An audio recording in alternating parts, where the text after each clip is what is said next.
খায়রুল বাশার রনি চৌধুরী, আমার বাবা বীর মুক্তিযোদ্ধা মরহুম জহির ইসলাম চৌধুরী, ৮ নম্বর ওয়ার্ড বাইতেশ্বর রোড, চেয়ারম্যান পাড়া, চকরিয়া পৌরসভা। আজকে মহান 26শে মার্চ উপলক্ষে উপজেলা প্রশাসন কর্তৃক আয়োজিত আমাদের যে মুক্তিযোদ্ধা এবং মুক্তিযোদ্ধা পরিবারের সম্মানে আয়োজিত যে আজকে অনুষ্ঠান, সেখানে আমরা আসছিলাম।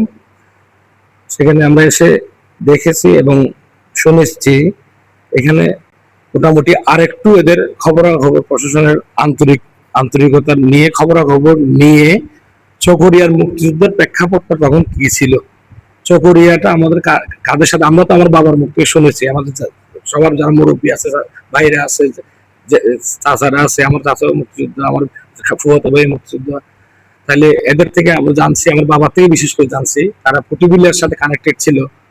আমরা বাবাদের লোহাগাড়া পটিবিলের সাথে কানেক্টেড ছিল।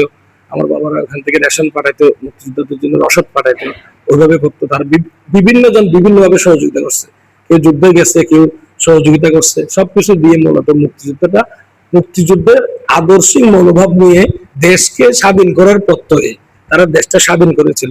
ঠিক আছে, এই মুক্তিযুদ্ধটা কারো ব্যক্তিগত সম্পত্তি না। দেশ যতদিন থাকবে এই মুক্তিযোদ্ধাদের অবদান থাকতে হবে, এটা বাই লজিক। এখানে দেয়ার ইজ নো অল্টারনেটিভ। মুক্তিযোদ্ধারা করেছিল, দেশকে স্বাধীন করেছিল একটা পরাধীনতার শৃঙ্খল থেকে জাতিকে মুক্ত করার জন্য।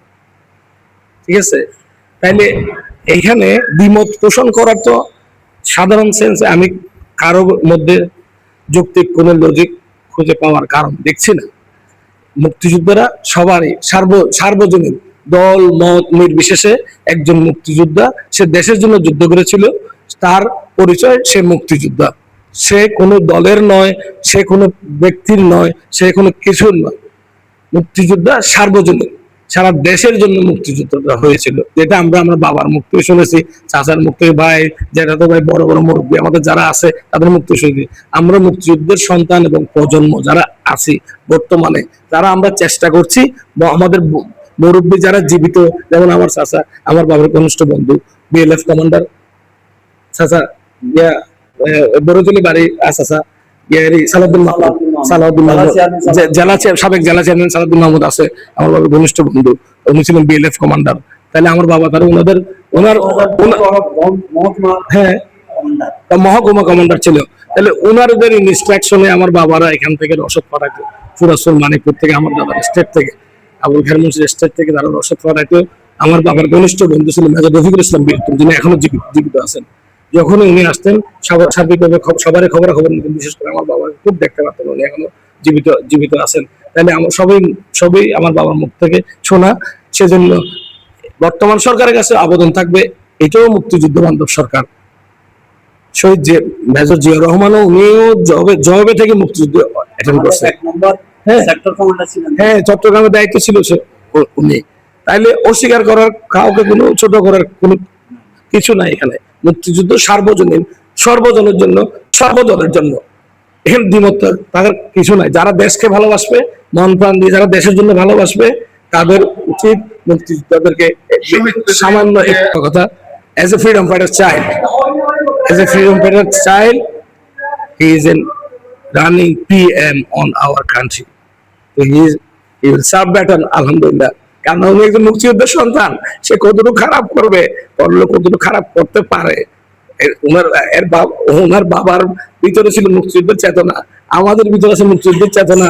দেশের ক্ষতি কতটুকু করবে জনগণের না হয় দেখবেন, পরে আমরাও মেলে দেখবো না, আগেও তো দেখেছি, এখনো দেখবো ইনশাল্লাহ। আমরা মুক্তিযুদ্ধের সন্তানেরা ওইভাবেই যে আছি, কে কিভাবে দেশের জন্য সার্ভ করতেছে। মুক্তিযোদ্ধাদের কোনো অবমূল্যায়নটা যাতে মেহরবানি করে না হয় আপনাদের মাধ্যমে, মিডিয়ার মাধ্যমে, মুক্তিযুদ্ধ পরিবারের অন্তত সম্মানটুকু আমরা আর কিছু চাই না।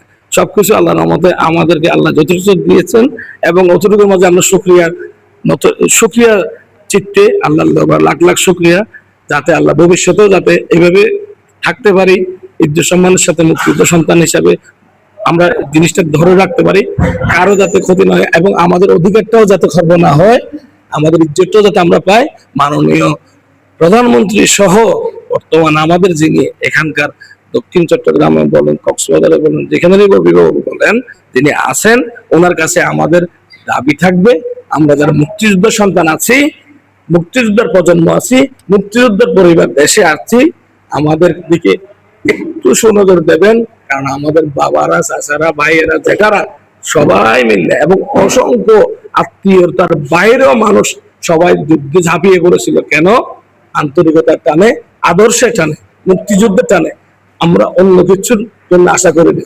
এই যে কোটা মোটা এগুলো দরকার নাই, এগুলো কোনো ফ্যাক্টর না। এগুলো যারা করে তাদের ইয়ে কম, এগুলো ছোট ছোট ছোট মানুষের কাজ, এগুলো দরকার নাই।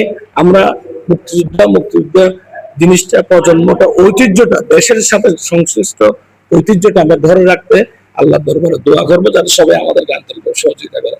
আল্লাহ।